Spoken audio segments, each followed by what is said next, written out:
Welcome, sleepy one. I'll be your storyteller tonight. Before we begin, please like and subscribe for more bedtime stories. Let me know in the comments where you're watching from. And now, close your eyes. Let's begin. I never imagined fear could break me the way it did that night, but it did. My name is Landon Price. I was 21 then, just barely holding my life together. My father had walked out when I was 12, and my mother had worked herself to the bone just to keep food on the table. By the time I made it to college in Seattle, debt was already chewing through me like rust through metal. Rent was overdue. My part-time grocery job could barely cover ramen and bus fare. Some nights I'd skip meals so I could afford used textbooks that still smelled faintly of someone else's highlighter. That's why, when I saw his profile, I didn't swipe left. Dorian Vance, age 42 bio, seeking someone loyal. $800 a weekly allowance. No intimacy, just companionship. His profile picture stopped me cold. He was dressed sharply, blazer and all, but his face was hidden behind a rubber mask. Deep wrinkles, sagging jowls, a grotesque old man's grin like melted latex left too close to a flame. It was bizarre, almost laughable, but something about it felt wrong. Off. Still, my starving brain didn't see the mask. It saw $800. I swiped right. The match notification popped up instantly. Then a message. Dorian, hello, Landon. I've been waiting for someone like you. Me, that's quick. Hi, Dorian. Dorian, I don't waste time. You want this to work, don't you? $800 a week. No strings. Just spend time with me. I remember staring at the screen, the blue glow reflecting off the eviction notice taped to my fridge back home. Final warning, scrawled across the top in red ink. I thought about my mother's swollen feet. The cough she'd been hiding on our last call. Me. You're serious? Just hang out? Dorian, exactly. A smart young man like you should be rewarded for his company. You won't regret it. My heart thudded in my chest. The silence of my tiny dorm felt heavier than usual. The hum of the mini fridge suddenly too loud. I typed before I could overthink it. Me. Okay, when do you want to meet? Our first meeting was in public. A rooftop bar overlooking downtown Seattle. Wind whipped through the space, carrying the smell of rain and citrus from someone's cocktail. When I saw him, my breath caught. Dorian was dressed immaculately. Dark coat, gloves, crisp white collar. And that same horrifying mask, not a medical one. Not subtle. The mask from his profile, the drooping, aged rubber face, eyes pale and unblinking behind the holes. I laughed awkwardly, the sound small against the city noise. Is that a joke? He tilted his head, the gesture almost bird-like. It helps me stay myself, he said softly. You'll get used to it. He paid for everything without hesitation, drinks, dinner, even the rideshare that took me back to my dorm. He never touched me, never even stood too close. He just watched, calmly, almost analytically, asking questions in that smooth, deliberate tone. Where did you grow up? What do you want out of life? And finally, what are you afraid of, Landon? Looking back now, that last question should have been the warning. Our arrangement lasted about 3 weeks. Every Friday, $800 hit my PayPal. Every Saturday night, we met somewhere new. Always in public, always with him masked. He had a way of talking that made silence feel unsafe, like he could hear the things you didn't say. Sometimes we ate in quiet, upscale restaurants where the waiters knew his name. Other nights, he'd drive me along the waterfront in his sleek black car, the city lights shivering in the waves beyond the glass. The smell of leather, cologne, and rainwater filled the air. He never once took the mask off. One night, after too many drinks, I joked, "Do you ever take that thing off? I feel like I'm talking to a mannequin." He leaned back slowly, gloved hands folding together on the table. "Not around people I care about," he said. "The mask shows me who they are, what they look like when the fear comes." I tried to laugh, but it came out hollow. His tone hadn't shifted, not even slightly. No trace of irony, no smile behind the rubber lips, just that steady voice. The night it all changed, he sent a message. "I want you to come to an exclusive gathering." Not a party exactly, more of a private get-together, with people who understand me. Every instinct in my body screamed no. The hair on my arms rose before I even finished reading. But then I thought of the tuition payment due in 2 days. The one that could decide whether I stayed in school or went home broke and humiliated. And against every voice in my head, I typed back, "When and where?" I agreed. He picked me up around midnight in his black SUV, its headlights slicing through the drizzle. The hum of the engine was the only sound as we left the city behind. Skyscrapers and neon signs bled away into empty suburbs, then into the deep, silent woods north of Seattle. My reflection flickered in the passenger window, nervous, pale, uncertain. Every few minutes I glanced at him. The faint green glow of the dashboard made the rubber folds of his mask look alive, like they pulsed with breath. "Where are we going?" I finally asked, my voice small in the darkness. "You'll see," he said softly. "It'll be unforgettable." The way he said it made my stomach twist. The road narrowed, gravel crunching under the tires. Then through the trees I saw it, a massive house set back from the road, swallowed by shadows. Not a single light glowed in the windows. It didn't look abandoned, though. It looked waiting. When we stepped out, the night air was colder, thick with the smell of wet pine and something else. Iron, rot, and a sharp chemical tang that made my throat sting. Inside, the air was heavier still. The front door creaked open to a narrow hallway where only one bulb flickered, dim and sickly, pulsing like a heartbeat. The walls were lined with dark wood, warped with age. I stopped. My pulse was pounding in my ears. "Dorian, I don't feel right about this." His gloved hand came down on my shoulder, firm but almost tender. "Relax," he murmured. "You're safe with me." That was the last moment I felt safe. Something moved behind me. Too fast to react. Hands clamped down on my arms and throat, dragging me backward. I screamed, twisting, kicking, but they were strong. At least 3 of them. My shoes scraped against the wood and I caught flashes, black coats, leather gloves, the glint of metal. They hauled me into a concrete room and forced me into a chair. Rope bit into my wrists, into my chest. My breath came in jagged gasps. "Dorian!" I shouted. "What the hell is this?" He stood calmly in the corner, the mask glowing faintly in the trembling light. His head tilted, patient, almost curious. "Let's begin," he said softly. Then the first burn hit. A white-hot pain tore through my arm as someone pressed a heated iron rod against my skin. The smell of burning flesh filled the air. My flesh. I screamed until my throat shredded, the sound bouncing off the concrete walls. My vision blurred with tears, but I could still see him. Dorian watching from the corner, silent. His head cocked like he was studying a painting. "Do you know why I wear this mask?" he asked, his voice calm over my sobs. Please stop." "Because it lets me see who you really are," he said, taking a step closer. "When the fear takes over." The hours that followed were pure hell. They didn't just torture me, they played with me. They gave me water, whispered that it was almost over, loosened one hand, then started again. The sound of metal scraping against metal. A hammer. Nails. When the first strike landed on my finger, my scream didn't sound human anymore. But worse than the pain were his eyes behind that mask. Empty. Hollow. Like he wasn't even alive beneath it. At some point, the room fell quiet. They left. Maybe they thought I was too broken to run, but adrenaline burns hotter than fear. I tugged at the ropes until they cut into my skin, twisting and wrenching until one wrist came free. Blood slicked my hands, but I didn't care. I pulled until I was loose. My bare feet slipped on the cold floor as I stumbled into the hallway. My breath came in wet gasps. Their laughter echoed faintly from somewhere deeper in the house. I moved toward the faint light near the exit. That's when I saw it, the mask. It hung on a hook by the door, just hanging there. But for a second I swore it moved. The rubber seemed to pulse, the eye holes flexing like it was breathing, watching me.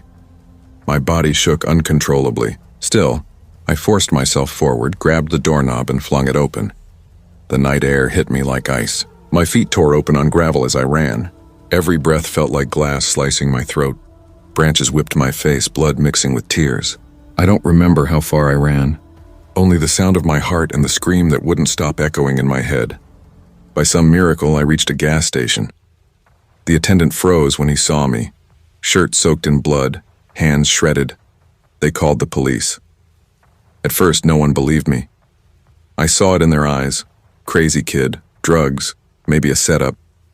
But then the medics cut away my shirt. They saw the burns, the cuts, the mangled fingers. The officer's face changed. "Tell me everything," he said quietly. So I did. Days later, they raided the mansion. When they found Dorian Vance, he was in his living room, music playing softly, swirling a glass of red wine.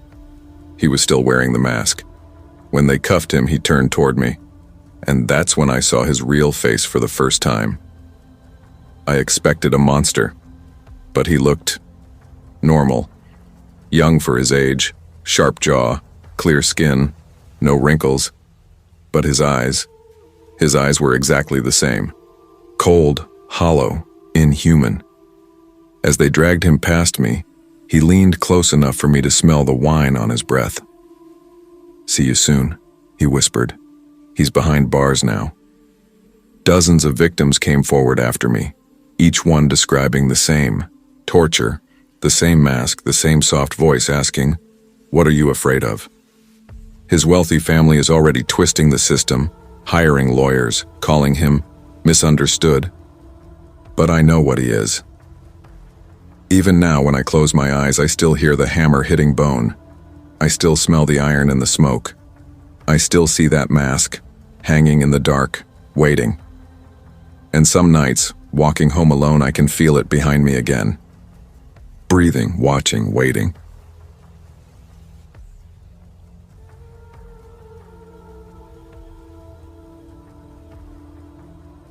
I never thought I'd actually go through with it.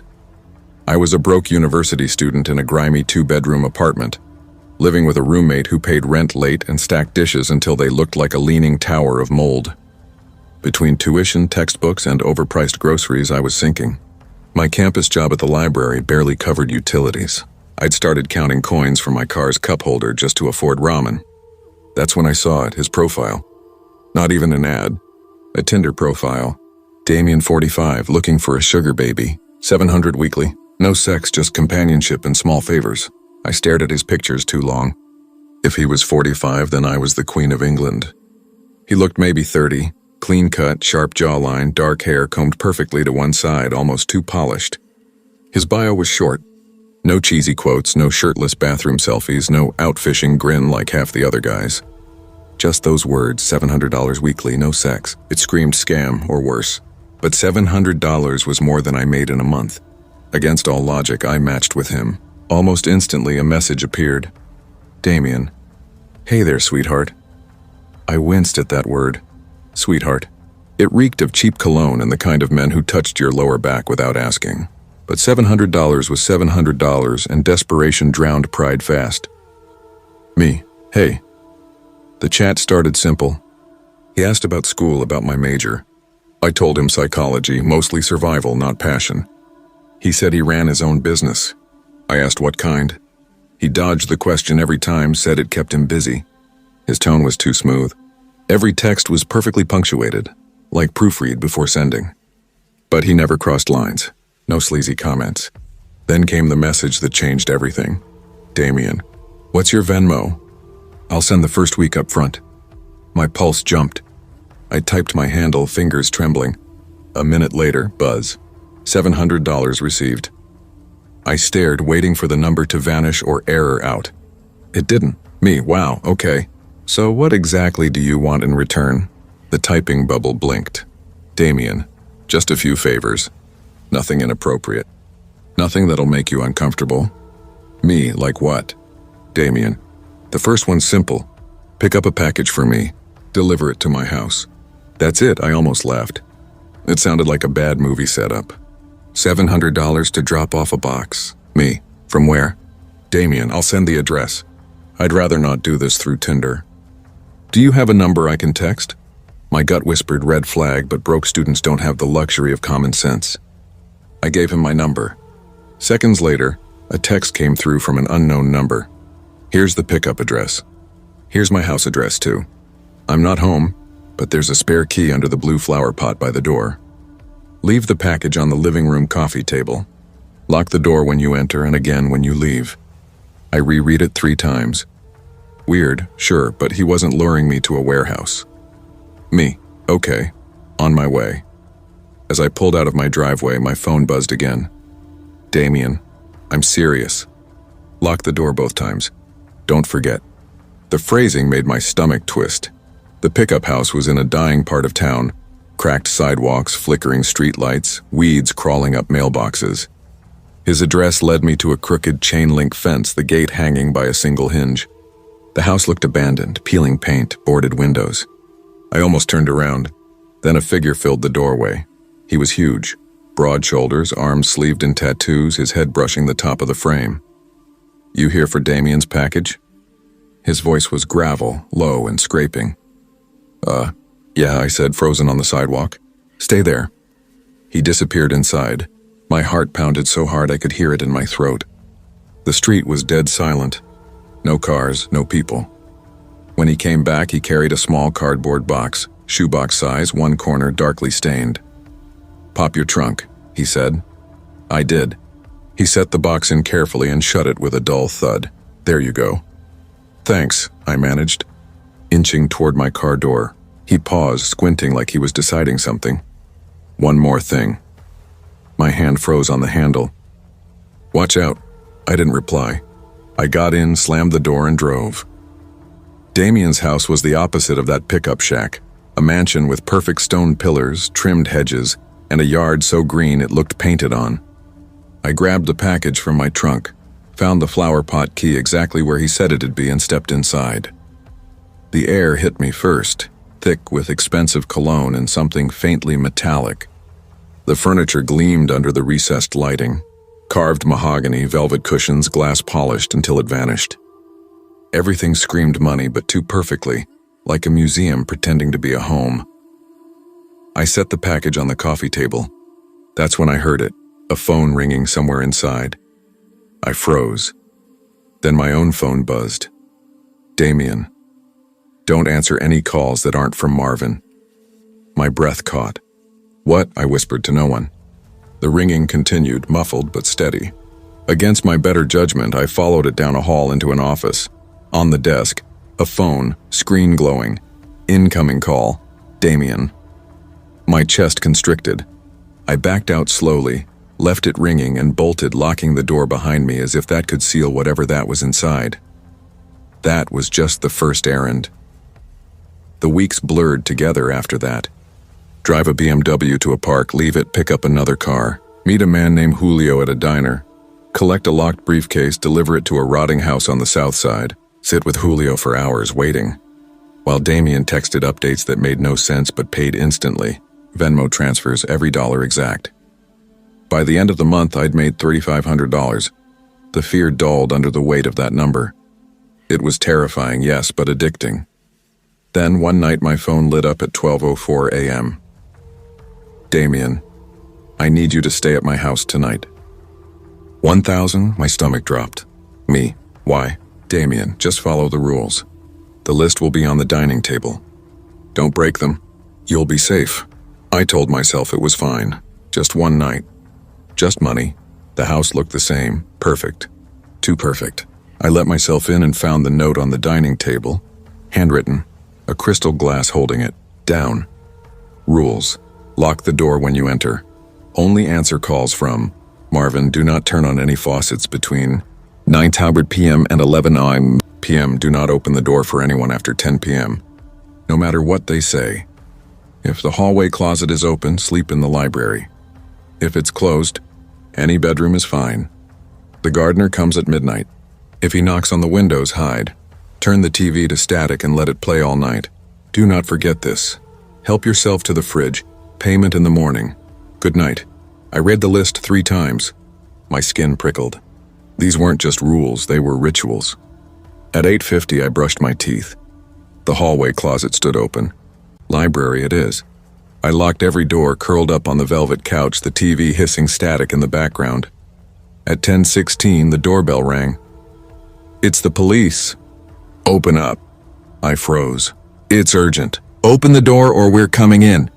Rule 4 echoed in my skull. Do not open the door. I stayed still, barely breathing. Silence. Then another ring. "It's Damien. Let me in." My blood turned to ice. He had a key. Why would he need me to open the door?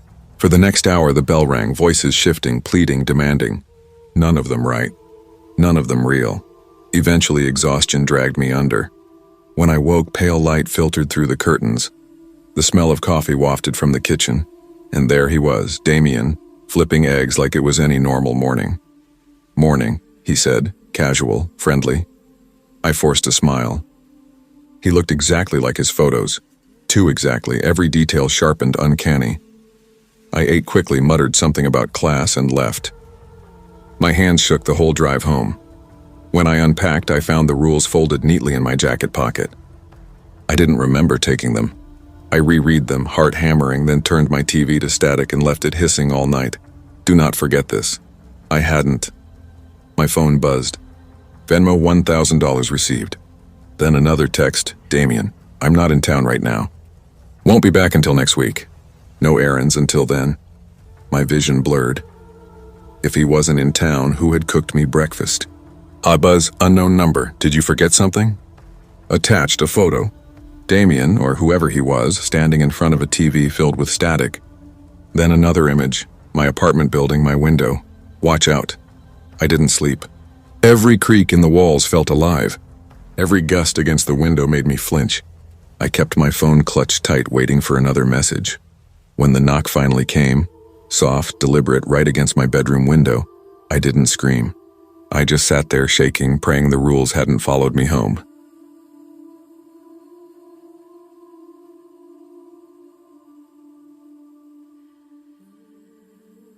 I was 22 when it happened. I wasn't naive, just desperate. Life had already shown me how cruel it could be.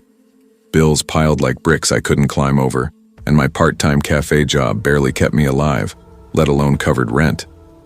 My parents were in another state, drowning in their own problems, so asking for help wasn't an option. I remember sitting on my bare mattress one night, staring at my cracked phone screen, wondering how people my age were sunbathing in Cancun while I was eating ramen 3 nights in a row. That's when the thought crept in. Sugar daddy. It sounded absurdly easy. There were entire forums, TikToks, even podcasts where girls laughed about old men paying for their rent, their shoes, their tuition. You don't even have to do anything, one girl giggled in a video. They're just lonely. They'll pay for your company. Lonely. Paying. Company. Those 3 words wedged themselves deep in my brain. That night, after hours of scrolling, I joined a site I'll call Elite Arrangements. I built a profile. College student. Sweet. Fun. Looking for mentorship and companionship. Discreet. I uploaded 2 selfies. Flattering, not suggestive. Enough to look real. Within a day, my inbox exploded. Older men offering allowances for fun times. Some blunt, some pitiful, some that made me want to scrub my skin raw. But one message stopped me. Username Mr. Gray 7. His tone was calm, polite, eerily normal. Hi Jenna, it read. You seem genuine, and I like that. I'm not looking for anything seedy, just dinner, conversation, someone to confide in. I can help you financially. No pressure, no strings. Coffee first. Public place. My treat. I stared at his photo. Mid-50s, maybe early 60s, salt and pepper hair, expensive suit, a smile that teetered between warmth and calculation. His bio said he was a business consultant. Divorced, no kids. He looked safe. Or as safe as someone like him could look. If it's weird, I'll leave. It's just coffee, I told myself. The next afternoon I picked the busiest cafe in town. My pulse wouldn't calm the entire walk there. When I spotted him by the window, part of me wanted to bolt, but he stood immediately, smiling. Jenna, he said. Richard, I replied, shaking his hand. Thank you for meeting me. He wasn't leering. No creepy once-overs, no inappropriate jokes. He asked about my classes, my family, my goals. He talked about books, travel, old films. It felt like some strange mix of job interview and date, but not unpleasant. After an hour, he said evenly, I'd like to see you again. I can help. You with $500 a week if you're open to dinners or outings. My throat went dry. $500? That was rent. I heard my own voice answer, yes. The first month felt perfect. Richard was generous, polite, even charming. He took me to restaurants with linen napkins and low jazz, always in public. He transferred money without hesitation. He never pushed boundaries, just held my hand sometimes, a light kiss on the cheek. This isn't bad, I told myself. This is easy. But then small things began to itch at me. Once, when I laughed at dinner, I caught him watching me too intently, like he was memorizing every twitch of my face. Another time he asked, "Do you tell your friends about me?" "No," I said. "Good," he murmured, smiling in a way that chilled me. When I mentioned maybe moving closer to campus, he texted the next morning, the exact address of a complex I'd looked at weeks earlier, but never mentioned. "How did you know that?" I texted. "You must have told me." "I remember things," he wrote back. I didn't remember. By the third month, something shifted. We were at a quiet Italian place, candles flickering like nervous hearts. He reached across the table, fingers closing around mine. "You make me happy, Jenna," he said softly. "Happier than I've been in years." I smiled, unsure. "I'm glad." "I don't want to share you," he added. I froze. "What do you mean?" "I mean, I don't want you seeing other men. Even boys your age. I want this exclusive." His gaze pinned me like a knife through fabric. "Can you promise me that?" "Richard, promise me," he repeated, voice low. My pulse thudded in my ears. "Okay. Sure." His grip eased, and then he smiled. "Good girl." That night when I got home, a small box waited outside my door. Inside, an unopened iPhone. Beneath it, a note. "So you never ignore my calls." R. My stomach turned. I'd never given him my address. In the weeks that followed, his messages multiplied. Every hour. "Where are you? Who are you with? Why aren't you answering?" If I didn't respond fast enough, more would come. Shorter, angrier. Once, after a shift at the cafe, I spotted him parked across the street, smiling through his windshield like it was the most natural thing in the world. When I confronted him, he said softly, "I just wanted to make sure you got home safe." I wanted to believe him. God, I really did. But one night around 2 a.m., my phone buzzed non-stop. Dozens of messages filled the screen. "Are you asleep? Answer me.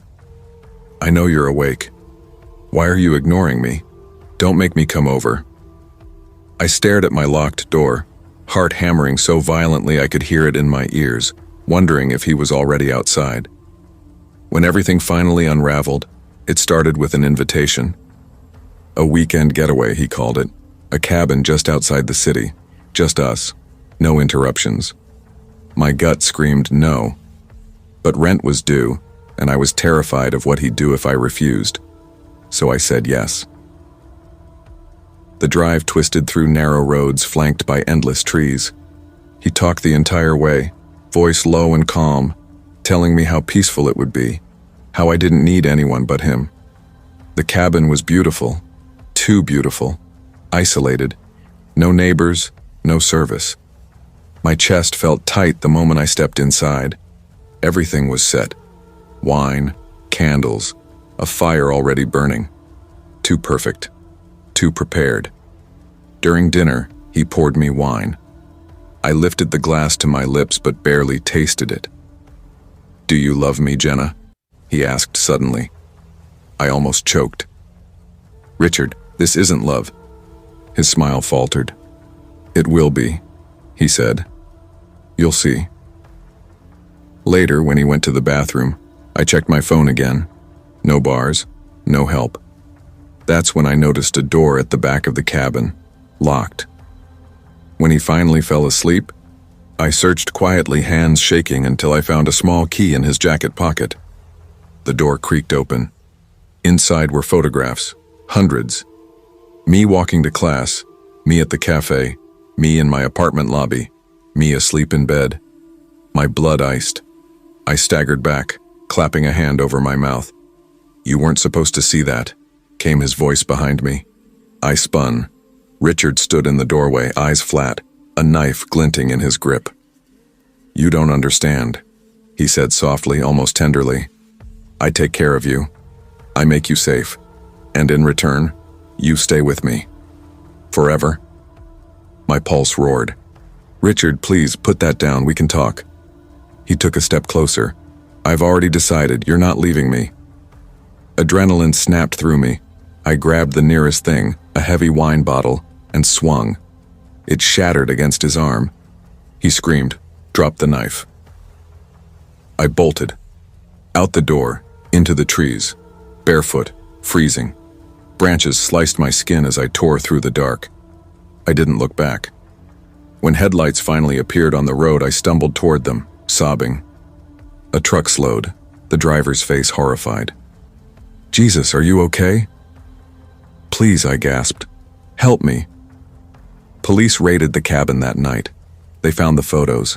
They found a box under his bed, locks of hair, scraps of clothing, pieces of me. Maybe others too.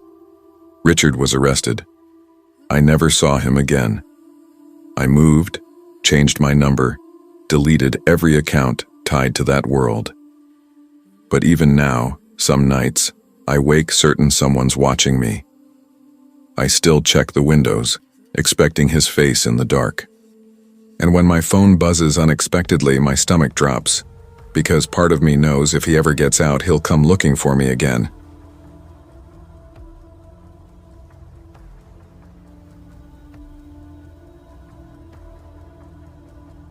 I never thought I'd give online dating another chance.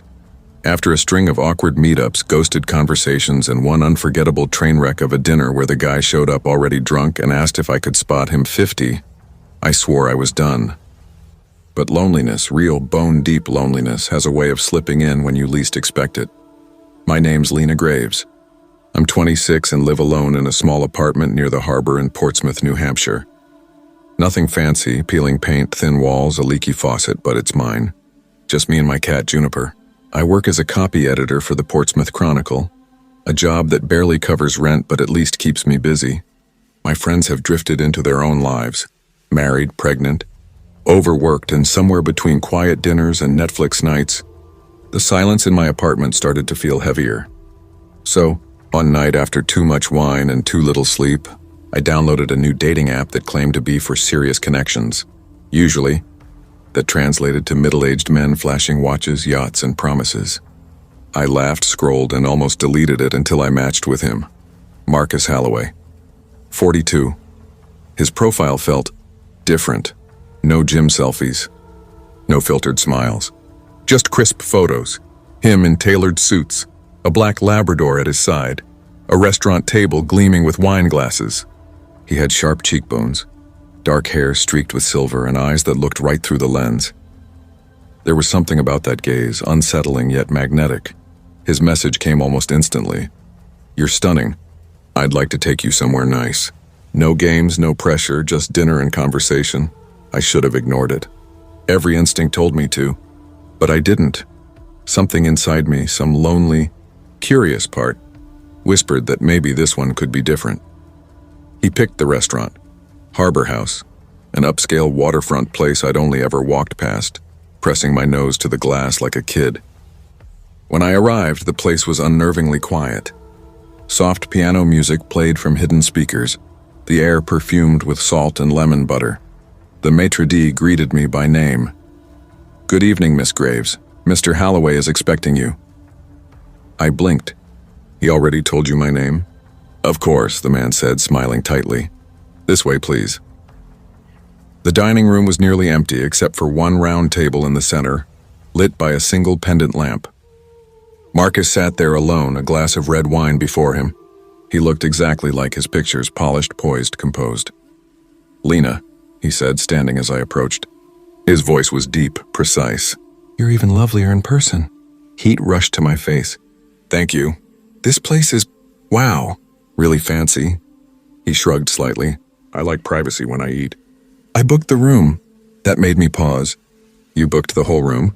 Of course. His tone was casual, but something about it didn't feel casual at all. The waitstaff glided around us like ghosts. Quiet, efficient, expressionless. They never spoke unless Marcus gave a subtle nod or lifted a finger. You didn't have to go through all this trouble, I said, trying to laugh it off. For you? He held my gaze. I did. The way he said it made my pulse quicken. Not with excitement, but something colder. I smiled, forced. "You're making me feel like a specimen in a lab." He didn't blink. "You're perfect. Exactly what I wanted." The words slid over the table like ice.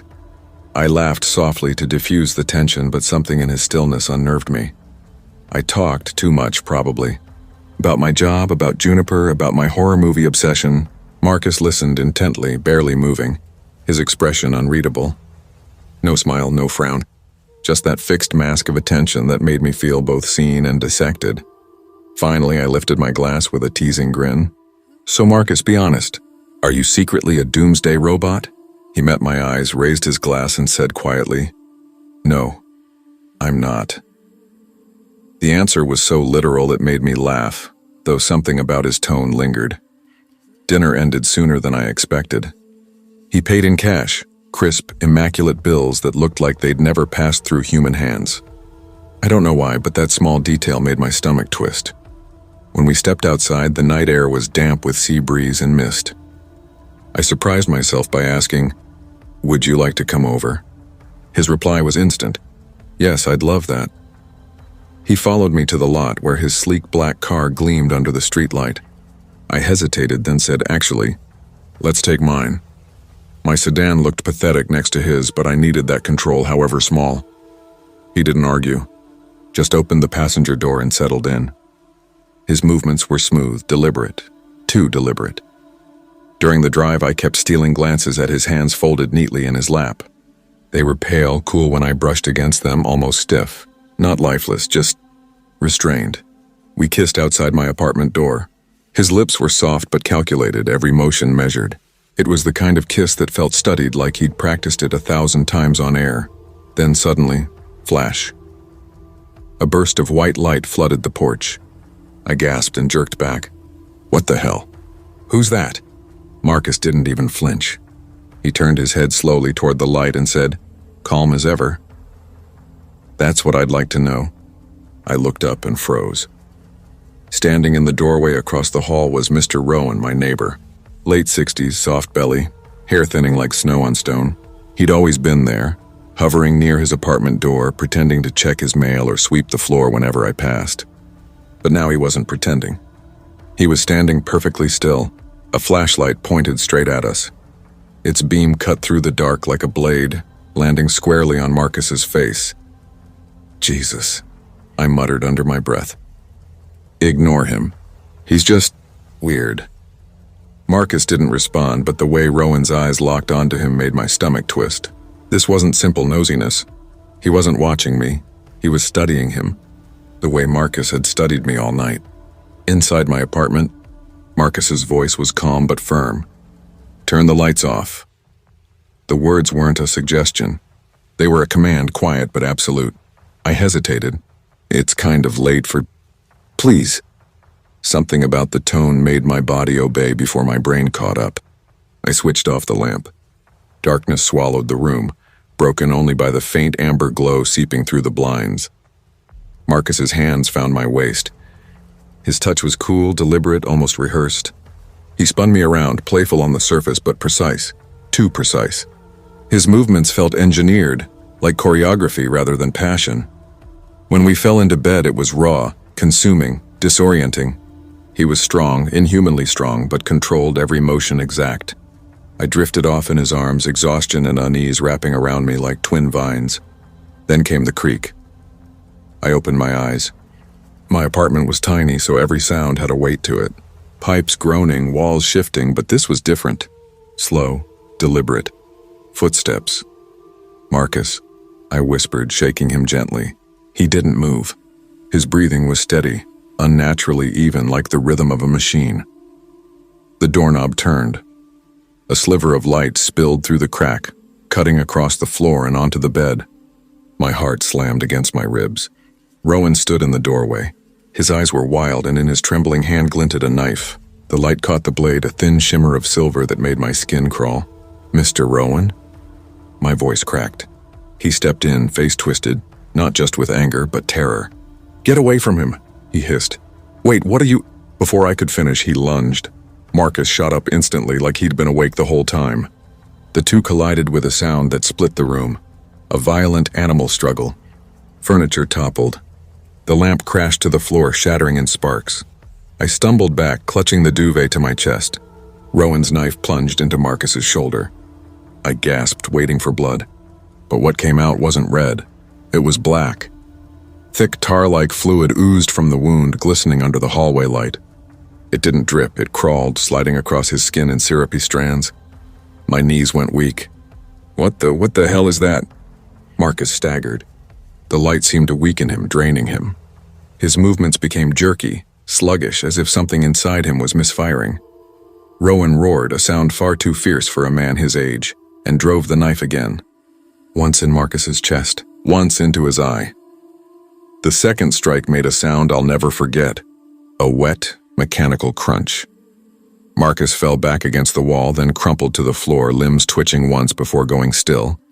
His face remained eerily calm, even in death. Rowan dropped the knife, panting hard, his face glistening with sweat. His eyes darted to me. Without a word, he reached into Marcus's jacket, pulled out a folded paper and tossed it toward me. My hands shook as I opened it. Eliminate Lena Graves. For a moment, the world went soundless. Me? I whispered. Why me? My voice broke. Who are you? Rowan's hand trembled as he lowered the flashlight. His voice came out cracked, uneven. I'm your father, Lena. And that thing, he pointed at Marcus's lifeless body, wasn't a man. He was sent to kill you. The words barely made sense. I stumbled after him barefoot across the hall. His apartment smelled of dust and stale coffee, but what I saw froze me completely. Every wall was covered with photos. Of me. Childhood birthdays. School pictures. Me at the fair with my mom. College graduation.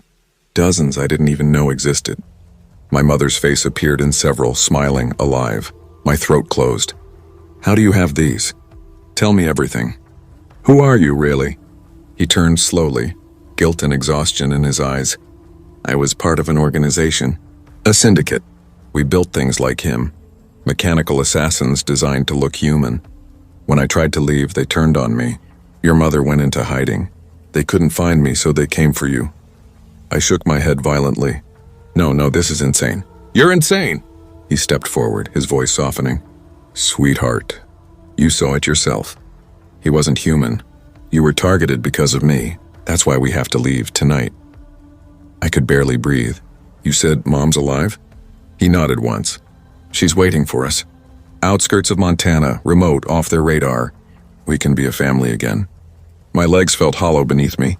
My heart beat in two places, my chest and my throat. Everything I knew, every ordinary piece of my life, had shattered. But then I thought of Marcus, of the black fluid seeping into my sheets, the way his eyes had flickered like dying lights. And I realized I couldn't stay. I packed what I could, clothes, documents, Juniper's carrier. Rowan or my father loaded everything into his old sedan. The night swallowed the city behind us as we drove, headlights carving a tunnel through the dark. I stared down at the small leather journal in my lap. My hands trembled as I began to write, the pen scratching across the paper. I wrote everything, every sound, every smell, every impossible thing that had happened. Not because I wanted to remember, because I was terrified that by morning, no one would believe it had ever been real. The road stretched endlessly ahead, black and silent. I didn't know if we were running toward safety or straight into another kind of nightmare.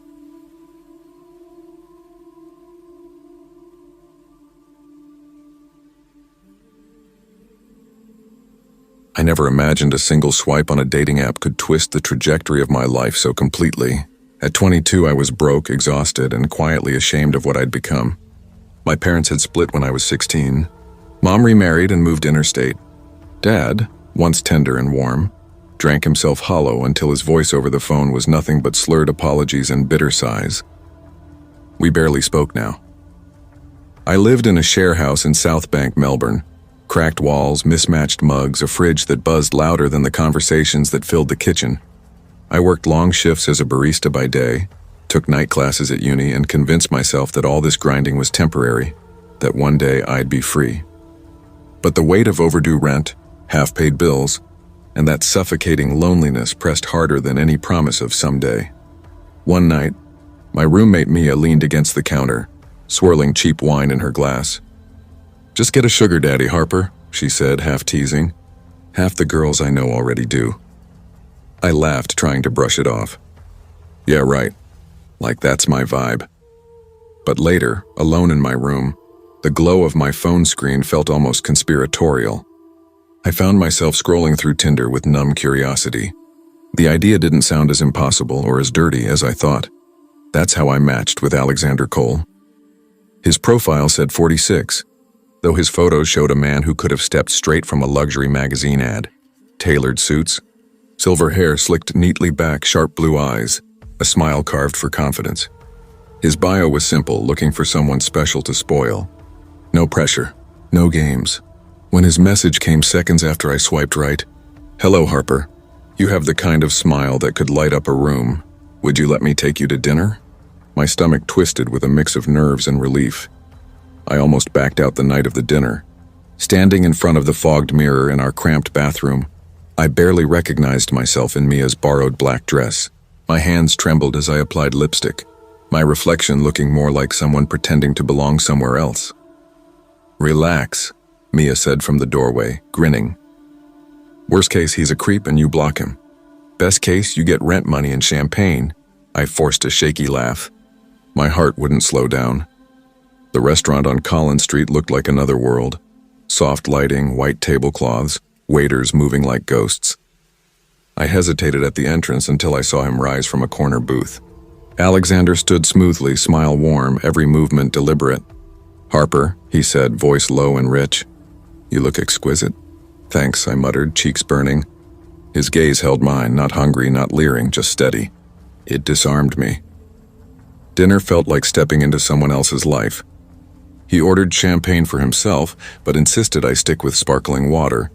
"I don't mix alcohol with meaningful conversation," he said lightly. "I'd rather know you clear-minded." He asked questions about uni, my dreams, my childhood, and listened with unnerving focus. When I stumbled over anything about my father, he didn't pry. He only nodded, thoughtful, like he'd already understood too much. By dessert, he slid a small envelope across the table. "For your rent," he said simply. "Consider it a gift. No strings, just let me see you again." Inside was $700 in cash. My throat tightened. I should have felt disgust, shame, but instead a wave of relief hit me so strong it made my eyes sting. Alexander wasn't like the men Mia warned me about. He never asked for sex. He called himself my mentor. He took me to restaurants I'd only seen in magazines, to his penthouse in Turak, where the view spilled out over the city, and to quiet art galleries where he'd whisper about brushstrokes as though he'd painted them himself. Sometimes he'd drift into strange territory. Once, while driving me home through the blurred city lights, he asked softly, "Have you ever thought about death?" I blinked. I guess. Who hasn't? "It's better to die comfortable," he said, eyes fixed on the road, "than to die chained." Then he smiled, as if he'd told a joke. But something about the words stayed with me. Despite his calm and wealth, unease threaded through everything about him, the way his eyes lingered a second too long, the way his hand brushed my shoulder a moment too late to be accidental. Still, I stayed, because I needed him. By the third month, my feelings had tangled into something I couldn't name. He was twice my age, and yet, when he looked at me, I felt both safe and trapped at once. And yet, when he looked at me across the dinner table, I felt chosen. Special in a way that made my pulse quicken and my chest tighten. But soon I started to notice the cracks. One evening, as we lingered over dessert, I asked lightly, "So, do you see other girls like me?" He tilted his head, lips curling into a faint, amused smile. "Harper," he said softly, "you are not like anyone. Don't compare yourself." Still, I pushed, half laughing, to disguise my insecurity. "That's not really an answer." He leaned closer across the candlelight, his eyes gleaming. "If you must know, yes, I meet people. I help people. You are not the first, but..." His voice dropped to a near whisper. "You could be the last." The word sent a tremor down my spine. I couldn't tell if it was fear or excitement. That week, I started noticing her. A blonde girl, maybe 19, always hovering at the edge of places Alexander and I had been. Once, I saw her sitting alone at a cafe he'd taken me to before, her pale hands wrapped around a coffee cup she never drank from. Another time she stood outside the university library staring at the ground until she felt me looking, then quickly turned away. And then, one evening, I saw her with him. Alexander. My Alexander. They were walking into a restaurant in St. Kilda, his hand resting gently, familiarly on the small of her back. My stomach twisted so violently I had to step into an alley to catch my breath. The next time I saw him in his apartment, I tried to sound casual. "So, Alex," I said with a forced laugh, "I saw you the other day with a very pretty young girl." His expression didn't falter. "Ava," he said finally, his tone even, a troubled soul. "Like you once were. She's a friend." "A friend," I repeated, my voice tight, the word tasting bitter. He smiled faintly. "Don't look so wounded, Harper. You and I, we're bound differently."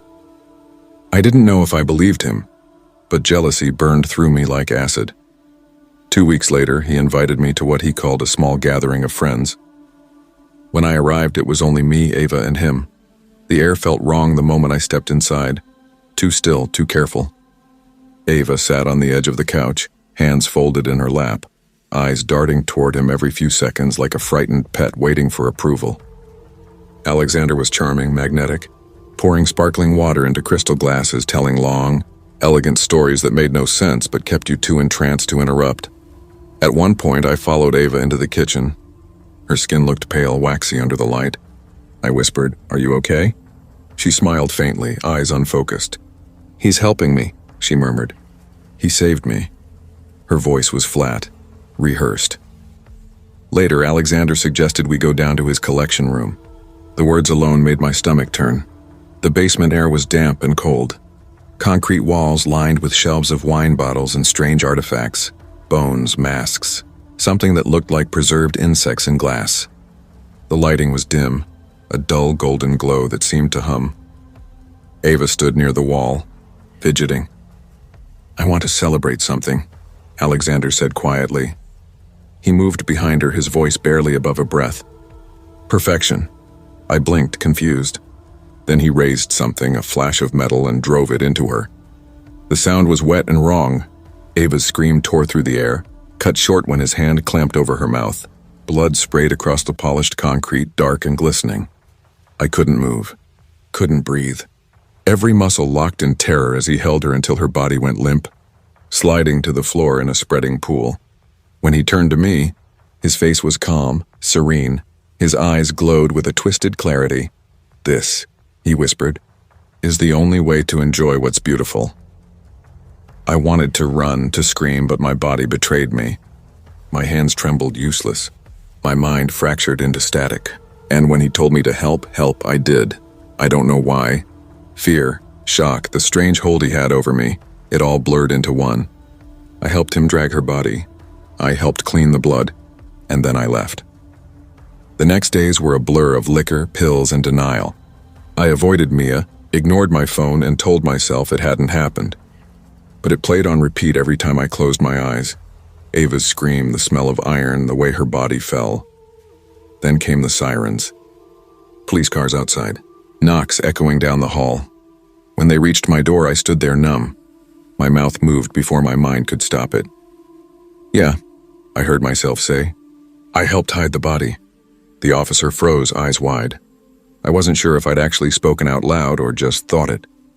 Months later came the trial. The newspapers splashed his name across every page.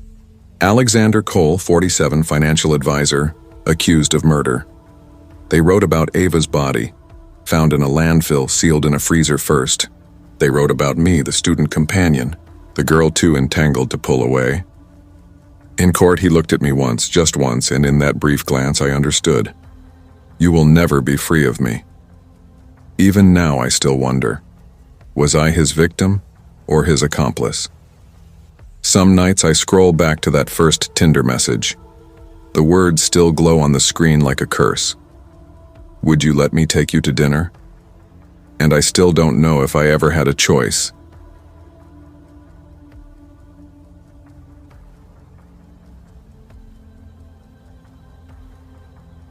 I thought I knew him. I was 67 years old when it happened, and after 44 years of marriage, I truly believed there was nothing left in the world my husband could do to surprise me. Marriage, after all, is built on routine. You learn the rhythm of another person's existence, the sigh he lets out when he's tired, the quiet grimace that flickers across his face when his knees ache, the little habits that become as familiar to you as the beating of your own heart. That's why the changes, small as they were, didn't sit right with me.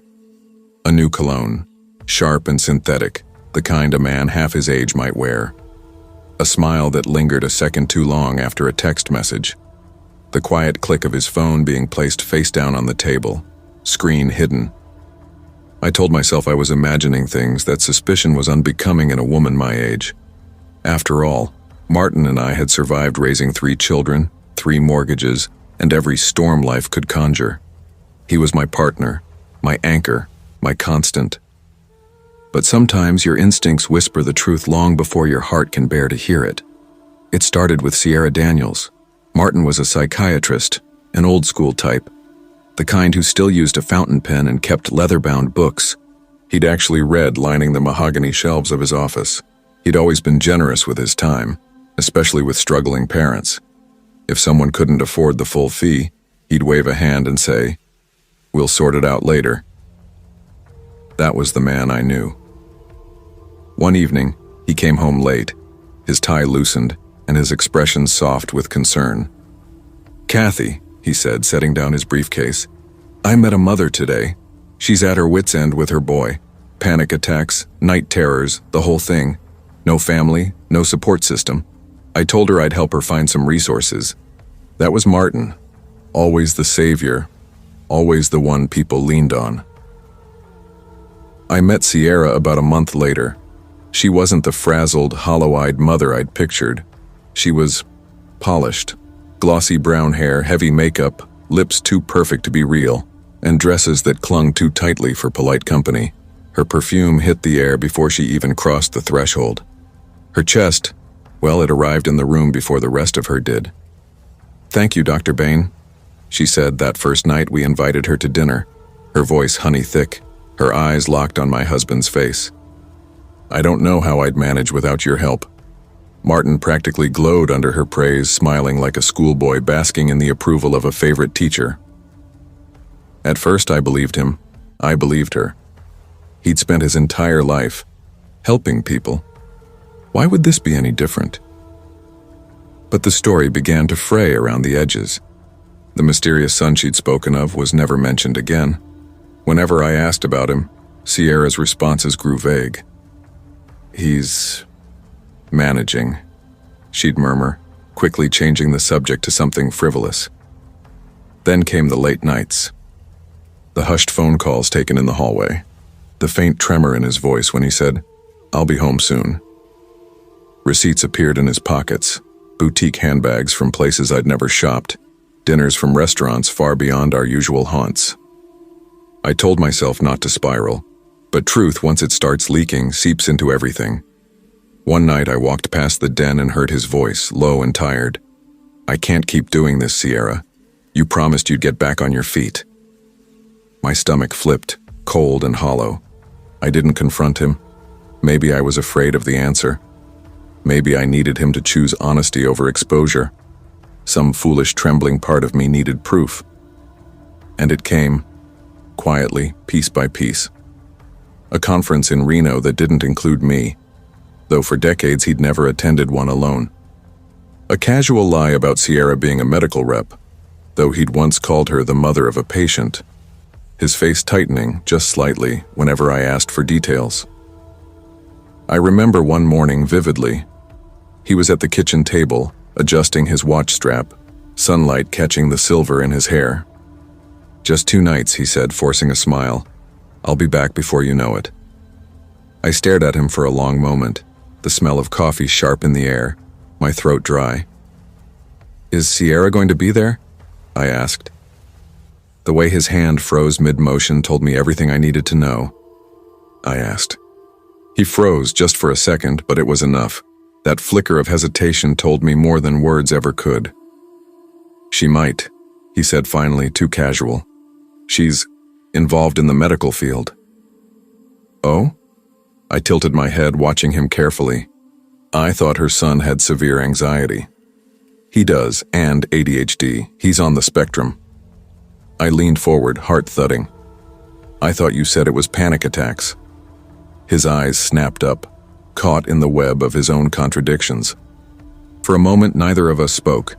The silence between us roared, thick, suffocating, louder than any accusation I could have thrown. I stood, excused myself softly, and walked into the bathroom. When I returned, I was holding the wedding ring he'd left on the counter that morning. "Your finger shrinking?" I asked quietly, setting it on the table between us. "It must have slipped off." He swallowed hard. "Kathy." I didn't let him finish. I picked up the ring, slid it onto a thin chain, and clasped it around his neck. "Then wear it where it won't fall off," I said. He didn't argue. He just stood there, shoulders slumped, suitcase in one hand, laptop bag in the other. 2 nights, he promised. When 3 days passed without a single text or call, the pit in my chest hardened into panic. I called his phone over and over, straight to voicemail. By the 4th day, my fingers shook as I dialed the police. 2 days later, a detective showed up at my door. Tall man, graying temples, a gravelly voice that scraped the edges of my bones. "Mrs. Bain," he said, removing his hat gently, his eyes carrying the weight of what he was about to say. "We found your husband's body." The world thickened, slowed to syrup. They'd discovered him in an abandoned sedan off a dusty highway outside Reno, bludgeoned, his head wrapped in a towel, soaked through with blood. "It wasn't random," the detective said quietly. "This was personal." The investigation stripped away every comforting lie I'd built my marriage upon. Sierra wasn't a struggling mother. She wasn't a medical rep. She was an ex-adult entertainer whose career had crumbled into escort work and scams. Martin had started out helping her, paying rent until she got back on her feet. Then came the credit cards, then jewelry, then expensive handbags from boutiques I'd never seen. He told himself he was being kind, noble even. But she had him on a leash, and she knew exactly how to yank it. When he finally tried to cut her off, she snapped. Hotel security footage showed them in a hallway, Martin's voice rising, his hand slashing the air in anger. "You're a parasite," he shouted. "I'm done." But Sierra didn't take rejection lightly. She called her ex-boyfriend Eddie Vance, a man whose rap sheet stretched longer than the highway where they left Martin to die. Together, they plotted revenge. Eddie brought the tire iron, Sierra brought the rage. Witnesses saw them waiting in the hotel parking lot. When Martin walked out, suitcase in hand, they moved, fast, deliberate. According to Sierra's confession, Martin begged for his life. He promised to help her again to make things right, but Sierra had already decided how it would end. "Make it messy," she told Eddie, and he did. When the police arrested her, she didn't look broken or sorry. Her mugshot showed her smirking as, if this were just another mild inconvenience, another performance. Eddie took a plea deal, 30 years. Sierra, convicted of first-degree murder, will never walk free again. And me? I live with the image of Martin's final moments, alone, afraid, realizing too late the cost of his choices. There's one detail that both destroys and comforts me. When they found him, his hand was clutching the ring I'd strung around his neck. Maybe he thought of me in those last seconds. Maybe he wished he'd chosen differently. I'll never know. But I do know this. Even the brightest minds can go blind under desire. Even the strongest marriages can splinter beneath the weight of secrets. And monsters don't always crawl out of dark alleys. Sometimes they walk right through your front door, wearing perfume and a smile.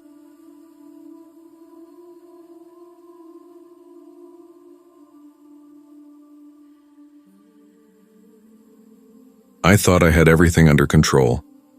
I was 23 then, a student at Mountain Valley University in Colorado. On the outside, I looked like any other college girl, juggling classes, friends, exam stress, and dreams of a better life. But underneath, there was a side of me I didn't talk about. I was a sugar baby. It hadn't started as some glamorous, glitter-coated fantasy. I never cared about designer bags or rooftop dinners. It started because I was drowning. Tuition, rent, groceries, everything kept piling up. My scholarship barely covered half. My part-time shifts at the campus cafe helped, but not enough. I was always exhausted, constantly choosing between textbooks or electricity. One night sophomore year, my roommate laughed while scrolling through her phone.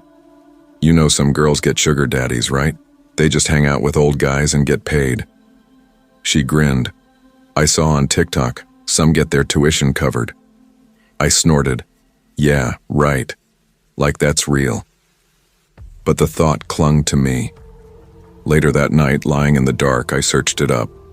And there they were, dozens of websites built just for that. It felt wrong, risky, but also magnetic.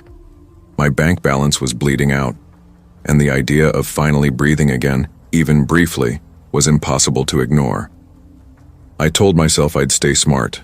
I wasn't selling myself. I'd make rules, draw lines, stay in control. So I made a profile. Nothing explicit, just me in a simple black dress, smiling softly, a short bio, ambitious student seeking mentorship and support. The messages flooded in. Some were revolting right away. $500 for pics. Looking for someone submissive, no limits. I blocked them fast. Others sounded more polished. Men calling themselves professionals, generous, successful. Dinner dates, travel companions, allowances for friendship. It was dizzying. I started slow. My first arrangement was with a divorced lawyer in his 50s. All he wanted was dinner twice a week and conversation. $600 a month. He was polite, distant, almost fatherly. Then came others. Some kind, some arrogant. I learned to read the tells, the needy ones, the angry ones, the dangerous ones. I learned to walk away before they turned, and I kept repeating it like a prayer. I'm in control. Then came him. His name on the app was Victor Hale. His photos were sharp, gray suit, glossy black BMW, a gala background with champagne flutes. His bio read, entrepreneur, traveler, lover of art and ambition, seeking someone intelligent, driven, and discreet. He stood out immediately. His first message wasn't crude. I admire how focused you are on your studies, Victor. Ambition is the most attractive quality in a woman. I stared at it, not the usual sleaze. I typed back carefully, me, thanks. He replied almost instantly. I'm looking for mutual respect.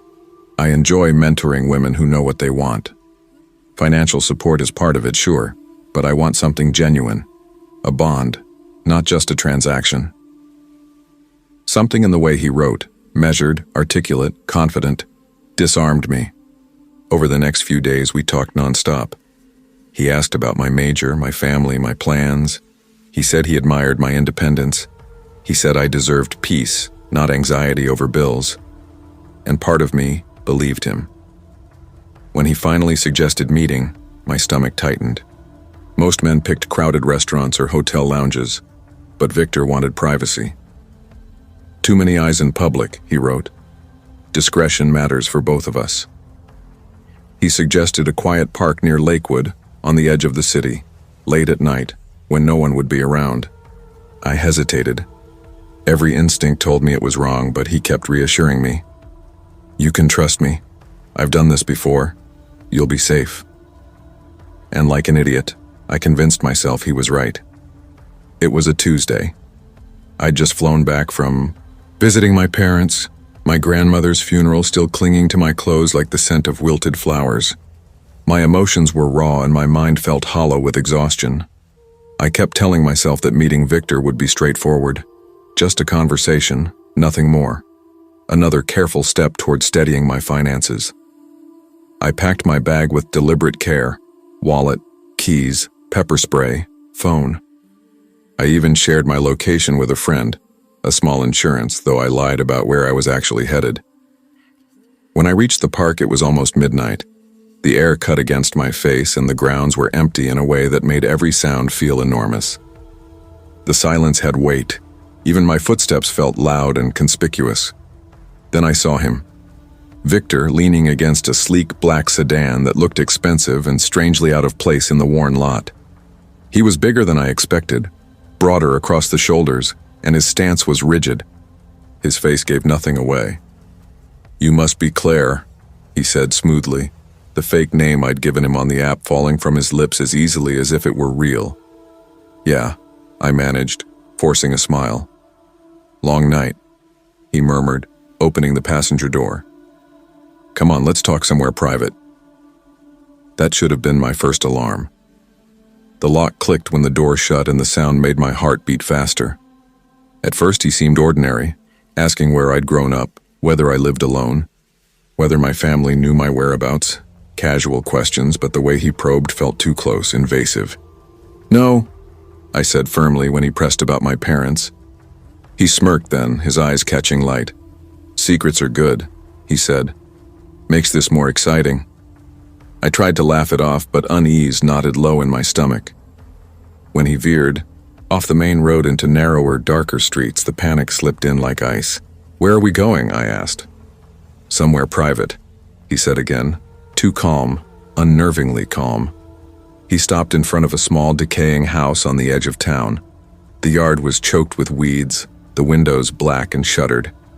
It looked abandoned. "This is me," he said as he climbed out. Every instinct screamed to run, but his stare pinned me in place, and against better judgment I followed. Inside, the air was stale and sharp with mildew and a chemical tang. The furniture was mismatched, and the floor cluttered with papers and dented cans. Nothing like the polished life his profile had suggested. "Make yourself comfortable," Victor said with a smirk. I sat on the couch's edge, clutching my bag like a lifeline. "Drink?" he offered, holding up a cheap bottle of wine. "No thanks," I said. He frowned but didn't push. Instead, he sat too close, his knee brushing mine. Then his hand slid onto my shoulder. "You're tense," he whispered. I put on a smile I didn't feel. "I think I should go," I said. His smile evaporated. "Go," he repeated, voice sudden and sharp. "Yes, this isn't what I signed up for." I rose and moved for the door, but he was faster. His hand closed on my arm and yanked me back. "You're not going anywhere." His grip was iron. He shoved me against the wall and clamped a hand over my mouth. My muffled scream vanished into the room. I kicked and clawed with everything I had. My nails tore at his skin, my legs thrashed. For a fleeting second, he grunted when I connected with a hit and his hold loosened, almost enough for me to slip free. He grabbed a fistful of my hair and jerked my head back so hard I gasped. "You think you can run?" he hissed. His face inches from mine, eyes bright with something not human. His other hand pressed at my throat, not fully choking, but a brutal reminder of who controlled the moment. Tears blurred my vision as I managed a whimper. "Why are you doing this?" He answered with a calm so flat it sounded like a clinical statement, like weather. "I just want to know what it feels like to kill someone." The words froze me solid. My heart stalled. This wasn't about money or companionship or sex. It was about murder. What followed was a chaotic, violent blur, struggling, screaming, fighting for air until my body slumped under the effort. My mind clawed for escape, but his strength was monstrous. The last clear thing I remember was his eyes. Empty, distant, detached, as if I were nothing more than an experiment. I thought I was in control, but I never was. The next morning, Claire Matthews, a 23-year-old student, was reported missing. Her friends said Claire had flown back late that night and never returned home. Days later, police found remains in a fire pit behind an abandoned house. The man known online as Victor Hale was arrested after digital forensics tracked his messages. His real name was Aaron Mitchell. When questioned, he showed no remorse, repeating the same cold sentence he had said to me. I wanted to know what it felt like to kill someone. He was sentenced to life in prison without parole. But none of that changes the truth. Claw's story ended in terror because she thought she was in control.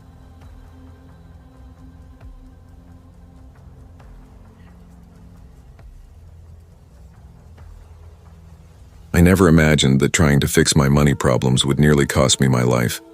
I was 23 then, living in a cramped apartment above a laundromat in the city. The constant hum of dryers below was my lullaby. I'd just graduated, working part-time at a cafe that barely covered rent. My parents were small-town people who still believed hard work always paid off. They didn't understand how suffocating city bills could be. Rent, power, bus fare, groceries. It was like drowning slowly. I hated asking them for help, so I lied, told them I was fine. I wasn't. That's when I started hearing whispers about sugar dating. Girls my age bragged about sites where rich men paid just to talk, dine, or spend time together. Some claimed they made thousands without doing anything more than smiling over dinner. A few flaunted designer bags and new cars, their tuition magically handled. I was skeptical, but the idea sank its claws in me. Could it really be that easy? Could money just appear if I played the part of some spoiled girl? I told myself I wouldn't cross any lines. Maybe just texting, maybe coffee. That lie was enough to quiet the shame. I signed up on one of those websites using the name Sophia. Within days, my inbox flooded. Old men on yachts. Men with no shirts holding glasses of champagne. Half looked fake. The rest looked worse. Then there was Daniel. He said he was 47, worked in real estate. His photo showed a clean-cut man in a navy suit, salt and pepper hair, perfect teeth. His messages were polite, almost old-fashioned. "Hello, Sophia," he wrote. "I'd love to get to know you. I believe generosity works both ways when there's trust and respect.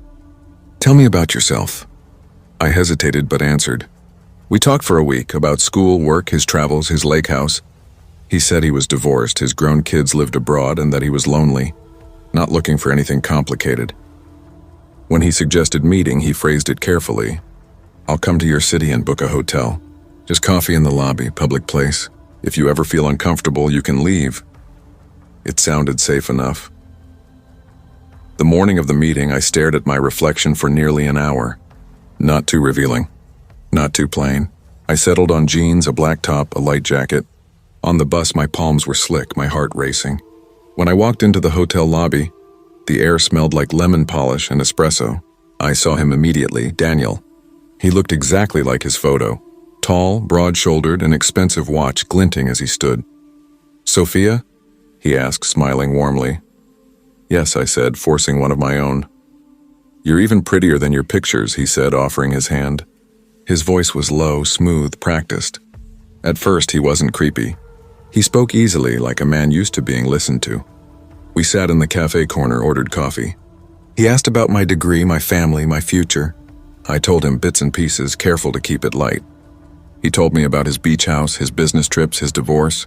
After a pause, he leaned in slightly. "I know this arrangement can seem strange," he said, tone softening. "But I mean it when I say I can make your life easier. Rent, bills, even a car. I can handle it. All I want is your company." The words were too smooth, like lines he'd used before. Still, I thought of the red-stamped rent notice sitting on my table at home. My chest tightened. After an hour, he said quietly, "I booked a suite upstairs. Maybe we can continue our conversation there, it's quieter." I froze. I thought we were just meeting for coffee. "Of course," he said quickly, raising his hands. "No pressure, Sophia. I just wanted to show you I'm serious." He reached into his pocket, pulled out a small jewelry box, and slid it across the table. My stomach turned as I opened it. A delicate gold bracelet shimmered under the cafe lights. "I want you to have this," Daniel said softly. "Think of it as the beginning of trust." I couldn't find my voice. Part of me was flattered. Part of me wanted to run. I can't accept this," I whispered. He tilted his head, eyes narrowing just a fraction. "Why not?" His smile faltered, the charm thinning. "It's nothing compared to what I'm willing to give you," he said softly. I tried to steady my voice. I don't think I'm ready." That's when his eyes changed. The warmth drained from them, leaving something cold and razor-sharp beneath. "You don't trust me?" he asked quietly. "No, it's not that." "Then come upstairs," he cut in. "No one's forcing you to do anything. Just spend the evening with me. I'll pay you $300 just to stay. No touching if you don't want it. Just let me hold you. That's all." My breath caught. I really should go," I stammered, standing up. His chair screeched harshly against the marble floor as he stood too. Heads turned briefly, but his voice stayed low enough for only me to hear. "Don't walk away from me," Daniel said, the warmth in his tone gone. I froze, pulse hammering. There were people nearby, the hum of conversation filling the lobby. Yet something in his gaze made my skin crawl. His jaw flexed, his hands clenched at his sides. "You think you're better than me?" he hissed. "No, you little girls come here wanting money, acting innocent. Do you have any idea how many of you I've met? And now you want to run after I drove 3 hours for you?" His face was so close I could smell the faint bite of mint and coffee on his breath. His eyes were burning, steady, unblinking. "I'm leaving," I said, forcing each word. I grabbed my bag. He slammed his hand down on the table, the sound sharp and explosive. People turned, startled. "You think you can just use me? Take my attention, my gifts, and walk away?" I stumbled back, heart racing, heat flooding my chest. I turned toward the exit, but his hand shot out, gripping my wrist, not painfully, just tight enough to stop me. "You'll regret this." "Sophia," he whispered. I tore free and walked quickly toward the glass doors. I didn't run. I didn't want to give him the satisfaction, but every step burned like walking through fire. Outside, the air hit cold and sharp against my face. His car wasn't there, but I felt him, that gaze, that presence, watching. That night, my phone buzzed. Unknown. Ungrateful. "You'll pay for embarrassing me. Don't think you can hide. I know where you live." I blocked every number, but new ones appeared like weeds. My stomach dropped every time my phone lit up. 2 days later, on my way to class, I noticed a black SUV parked across from the campus gate. My breath hitched. Through the windshield, Daniel, sitting still, sunglasses hiding his eyes, staring dead ahead. I ducked inside the nearest building and didn't leave for hours. When I finally slipped out the back door, the SUV was gone. But after that day, he was everywhere. Outside the cafe where I worked, parked across from my apartment, sometimes idling near the grocery store. He never approached, just watched. I kept telling myself I was imagining it. But the messages, those damn messages, proved I wasn't. One evening, as I fumbled with my keys, I heard footsteps behind me. My blood turned to ice. I turned, and there he was under the street lamp, smiling faintly. "Why are you doing this?" I shouted, voice shaking. He tilted his head, that smile barely moving. "Because you made me look like a fool," he said quietly. "And I don't forgive that." My fingers trembled as I jammed the key into the lock, swung the door open, and slammed it behind me. I pressed my back to it, gasping.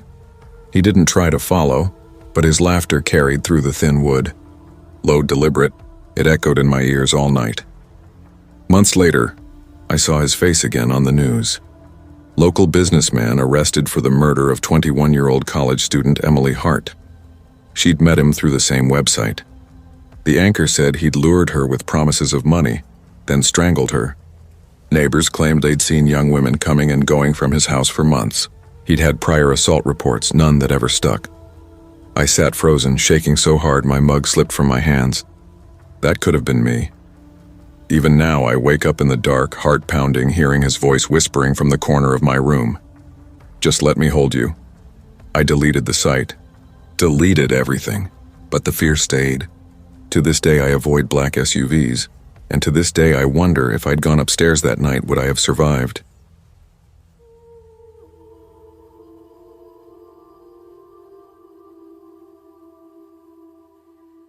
I grew up feeling like I was always one step behind everyone else. My body never fit the mold, the kind you saw in glossy magazines or those endless reels of girls with perfect lighting and perfect angles. I was thick in every sense, hips, arms, thighs, and before I even understood what beauty standards were, I was already branded fat. My father was gone before I could ever remember what his voice sounded like. And my mother, though present, had her own way of cutting deep with words sharper than knives.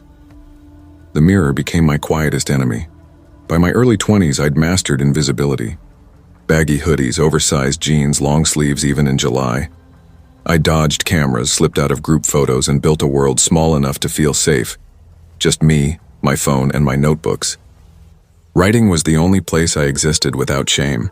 On anonymous platforms, I spun stories where women like me were seen, desired, cherished, where someone looked at them like they were the center of gravity itself.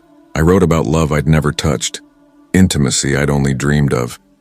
And strangely, my faceless readers adored me. They called my stories tender, real. They loved me without ever knowing who I was.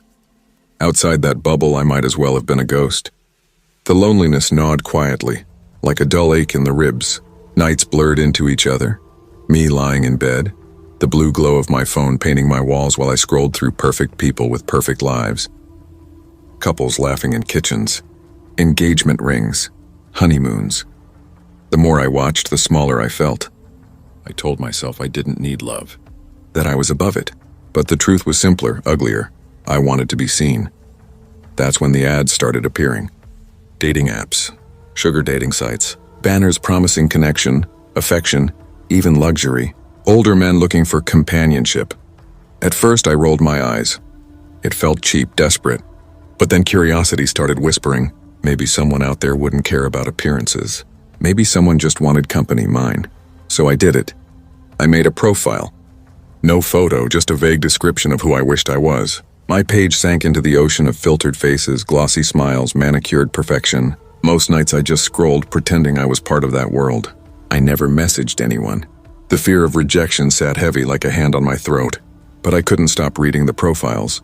Men in suits, silver-haired executives, even a few younger ones playing at dominance and generosity. It was voyeurism more than hope. Until one night, it was late. The air in my room was stale. The crumbs from an empty bag of chips scattered across my notebook. My phone buzzed, ping, a new message. From someone named Daniel Pierce. Hi, it said. I actually blinked, certain it was a glitch. No one had ever messaged me first. My heart stuttered as I opened his profile. He was handsome, sharp jaw, warm eyes, the kind of smile that looked practiced but kind, early 40s, salt beginning to touch his hair. His bio was short and clean, 45, single, successful, looking for someone genuine. I stared at the screen for a full minute before typing back. Hello. Almost immediately, another ping. How are you doing, gorgeous? I froze. Gorgeous? My profile didn't even have a picture. I typed back before I could think. You don't even know what I look like. His response came fast. I believe the most beautiful souls hide. That's why I'm here, to find the kind of beauty the world overlooks. I laughed softly, half disbelieving, half flattered. My cheeks actually warmed. Nobody had ever said something like that to me, and that was how it began. For the next 2 weeks, Daniel and I spoke constantly. Morning texts, sleepy good nights, confessions that slipped out between jokes that made me laugh until I cried. He never once asked for a photo. Instead, he wanted my thoughts, my fears, the way I saw the world. He called me Angel. He told me I made him feel young again, alive again. And for the first time in years, I started to believe I wasn't invisible. Then, one night, his message came through. Would you like to meet me in person? My stomach dropped as I read his message. My fingers hovered over the keyboard. I'm not sure I'm what you're expecting, I finally typed, my heart thudding so hard I could feel it in my throat. His reply came almost instantly. You're exactly what I want. Then another ping. Please, dinner tomorrow night. Blue Haven Cafe, 8 p.m. I stared at the screen, my pulse racing. Every rational part of me screamed, don't do this. But curiosity and longing spoke louder. My fingers trembled as I typed a single word back. Okay. The next day passed in a haze of nerves. I couldn't focus on anything. I tore through my closet, trying on outfit after outfit, until I landed on a deep red dress I hadn't worn since high school. A little tight now, but it made me feel like someone worth looking at. By 7:45, my heart was already sprinting. I locked my door, clutching my small purse, and stepped outside. The night air was cool against my skin. I nearly screamed when I saw a figure standing by the gate, Mr. Lawson. He lived next door, early 50s quiet, unsettlingly quiet. Always outside in that same old wooden chair facing my house as if he didn't have anywhere else to be. He barely ever spoke, but he always watched. God, you scared me, I blurted, pressing a hand to my chest. He tilted his head, eyes unreadable in the dim porch light. Going somewhere? Dinner, I said quickly, brushing past him. His gaze followed me, heavy and unblinking. Be careful, he said flatly. I forced a small laugh I didn't feel and walked faster toward my car, his words clinging to me like static. Blue Haven Cafe was warm and softly lit, all golden tones and the low murmur of conversations. The scent of roasted garlic and coffee drifted through the air. My hands wouldn't stop shaking as I sat in a corner booth pretending to check my phone. Then I saw him, Daniel. He looked exactly like his pictures, maybe even better. Tall, broad-shouldered, his shirt crisp, his smile charming and deliberate. When he saw me, his face lit up like he'd been waiting his whole life for this moment. "You must be my angel," he said as he reached the table, his voice smooth and rich. I swallowed hard. "That's me," I managed, forcing a smile. Dinner was perfect, almost too perfect.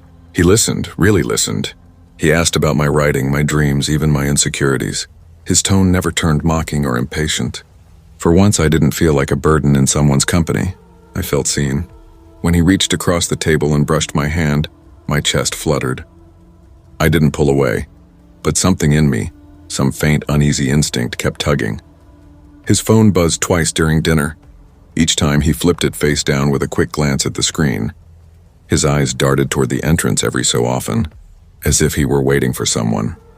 When I excused myself to the restroom, I caught a glimpse of him slipping something small into his jacket pocket, too quick to see what. My stomach knotted, but I told myself I was imagining it. Paranoia, nothing more. After dinner, he insisted on driving me home. I hesitated. "I can take a cab," I said.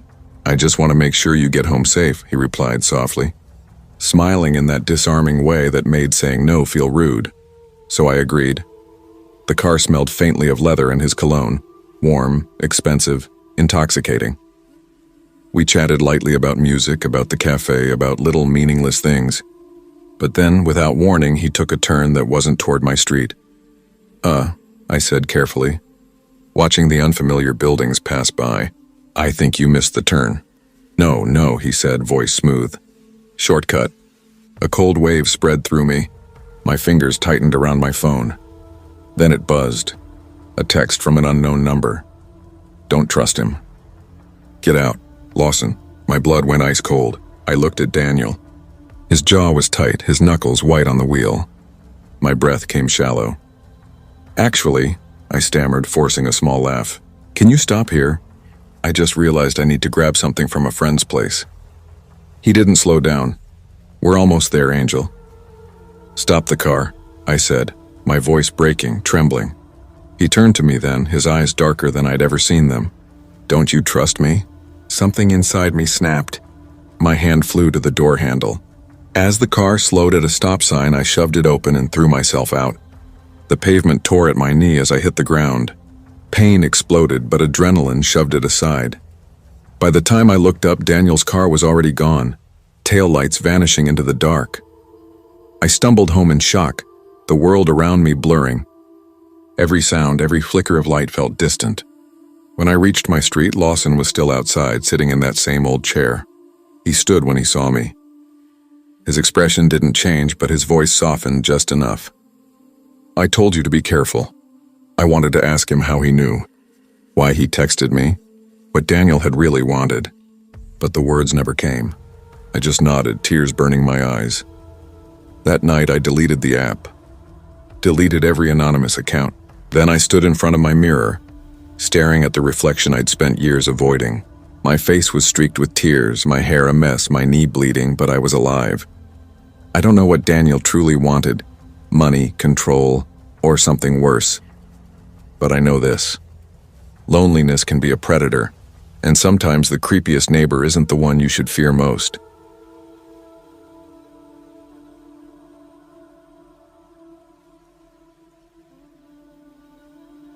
I thought it would be easy money, something harmless. I never imagined I'd be the kind of girl to get involved in something like this. Growing up, I was always the responsible one. Good grades, part-time jobs, never missed curfew. I played it safe because someone had to, but life doesn't reward good behavior. Not really. By the time I turned 22, responsibility had turned into exhaustion. I was living in a cramped apartment in St. Louis, Missouri, the kind of place where the walls felt thinner every winter and the neighbors fought loud enough for everyone to hear. Rent ate up more than half of what I made waitressing at a diner that always smelled like burnt coffee and fried onions. My mom had died when I was 16. And my dad had drifted away after that. New wife, new kids, new life. I learned early that family was something other people got to have. For me, it was just survival. Paying bills, juggling shifts, skipping meals to afford textbooks, pretending everything was fine. But survival isn't living. It's counting quarters for gas money, smiling when your friends plan a trip you can't afford, and trying not to cry over overdraft fees. One night, lying awake with the hum of my broken heater filling the silence, I started searching online for ways out. That's when I stumbled across a post about sugar daddy websites. I'd heard of them before, who hadn't? But now, with $47 in my bank account and rent due in 10 days, the idea didn't seem so outlandish. I thought about my friend Samantha. She always bragged about the things her admirer bought her. A new iPhone, designer heels, dinners at places where the cheapest drink cost more than my entire grocery bill. "It's not what you think," she'd told me once over takeout, her lipstick smudged from the burger she was devouring. Most of them don't want sex. They just want attention, someone to talk to flirt with. They're rich, lonely, and bored. Easy money. I wrinkled my nose. "Yeah, but what if one of them's a total creep?" She laughed, tossing a fry at me. "Of course they're creeps, but creeps with money. That's the difference. And you stay in control, babe. Trust me, I've been doing this for 6 months and I'm rolling in cash." I wanted to laugh it off, but the words stuck in my chest. That night, after counting my tips and realizing I couldn't cover rent, I texted her again. "Just don't use seeking arrangements," she warned, lowering her voice like she was telling me a crime. "That site's crawling with guys who expect more. Use this one. Smaller, safer, less competition." She scribbled the name on a napkin and slid it to me across the greasy diner table like it was a secret password. I remember staring at that napkin for a long time before tucking it into my jacket pocket. Back in my apartment, the air felt colder than usual. I sat cross-legged on the bed, the glow from my cracked phone screen lighting up the dark room, and typed the name into Google. The site loaded fast. Registration was simple. Username, email, quick bio, and photos. I didn't even use real ones at first. Just selfies with half my face hidden, a filter softening the edges. Within 20 minutes, my inbox exploded. Dozens of messages. Most were disgusting, crude, explicit. Like they couldn't wait to turn a girl into a transaction. How much for nudes? Want to meet tonight? Cash up front. I almost deleted the app right then. But one message stopped me. Username SilverFox39. "Hi, sweetheart," it read. "I'm not looking for anything physical. I just want someone to talk to. Someone genuine. I'll take care of you if you're willing to keep me company." His tone was different. Polite, almost gentle. Curious, I clicked his profile. Age 53. Retired businessman from Kansas City. A short bio about loving travel and old movies. No vulgar comments, no weird demands, just lonely. I hesitated, then typed back, "Hey, what kind of company are you looking for?" His reply came instantly. "Just conversation. Someone who won't judge me for being lonely. I've been divorced for years. Money doesn't mean much without someone to talk to." Something about it disarmed me. Maybe pity, maybe the illusion of safety. We chatted for hours that night about movies, favorite foods, books we'd never finished. His messages were carefully worded, a little awkward, like he was trying to sound younger than he was. But he was charming in that old-fashioned, patient way. Before logging off, he wrote, "I'd like to send you something as a thank you." "What's your Cash App?" I froze, thumb hovering over the keyboard. It felt wrong, but my stomach ached with hunger and my rent reminder was pinned to the fridge. After a long minute, I sent it. The next morning, my phone buzzed. $500 received from SilverFox39. I stared at the notification until my eyes blurred. My chest tightened, half thrill, half disbelief. It was too easy. Days bled into weeks. He kept messaging and I kept replying. Every few days, another deposit appeared, 200 here, 1,000 there. The more attention I gave him, the more generous he became. It started to feel almost normal. Like a routine.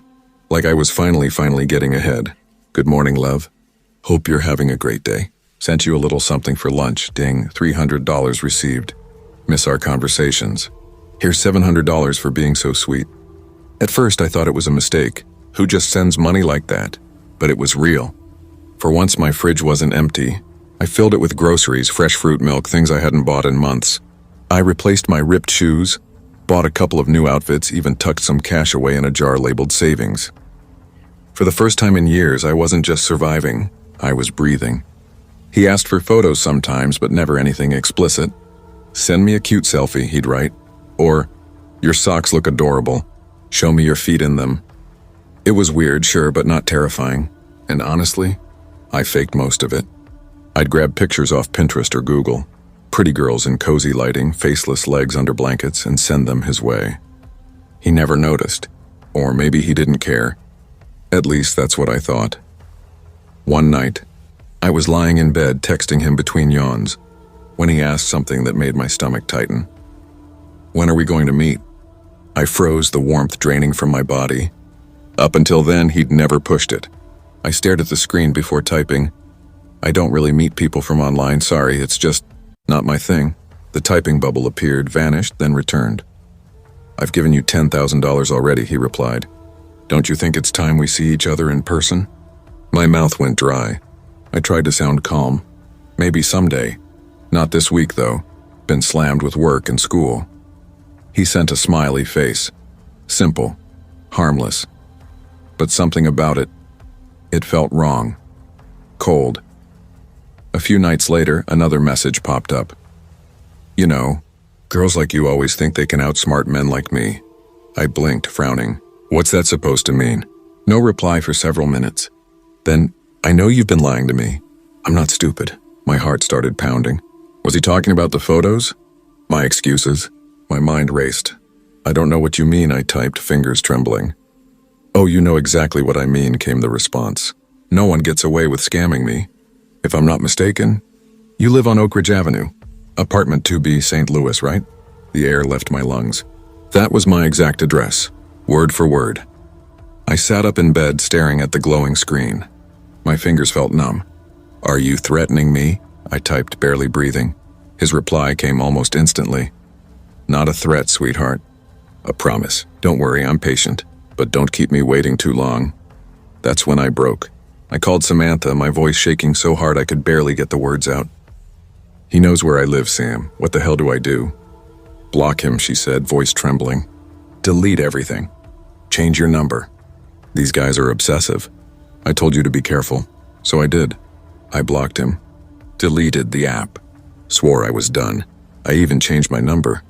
But 2 days later, my phone buzzed with a text from an unknown number. Blocking me won't change anything. You're mine now. After that, I stopped sleeping. Every creak in the apartment made my heart slam. I checked the locks 3, 4, 5 times a night. Sometimes I'd wake up convinced someone was standing outside my door. Then one night I heard it. Gravel crunching just beyond my window. My apartment was on the ground floor. Slowly, I peeled back the curtain with shaking fingers. Across the street, a car sat idling. The engine off, no lights. But through the faint orange glow of a cigarette, I saw it. A face. Watching. The texts kept coming. Cute pajamas. Red looks good on you. You shouldn't leave your window open. I'll see you soon. I called the police. They came by, asked a few questions, took a report. Probably just someone trying to scare you, one of them said, yawning. We'll patrol the area. But I knew it was him. It happened on a Thursday night. I'd just finished a double shift at the diner. My feet ached, my uniform smelled like grease, and I just wanted to collapse. But when I reached my door, something felt off. The lock. It wasn't locked.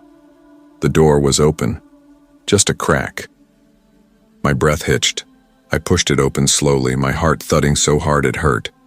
The living room light was on, and there, sitting in my chair like he belonged there, was a man I had never seen before. Gray hair, expensive suit, a calm smile that didn't reach his eyes. Hello, sweetheart, he said softly. Finally, we meet. The rest is a blur. Flashes of movement, the sound of something shattering, my own voice screaming. When the police found me hours later, I was curled up in the corner, shaking, barely able to speak. He was gone. My apartment ransacked, my phone smashed to pieces, my bank account emptied. They never found him. Not his name, not his car, not even a trace of his online profile. It was as if he'd never existed. I learned the hard way that easy money doesn't exist. And sometimes loneliness can turn a man into something much worse than a monster.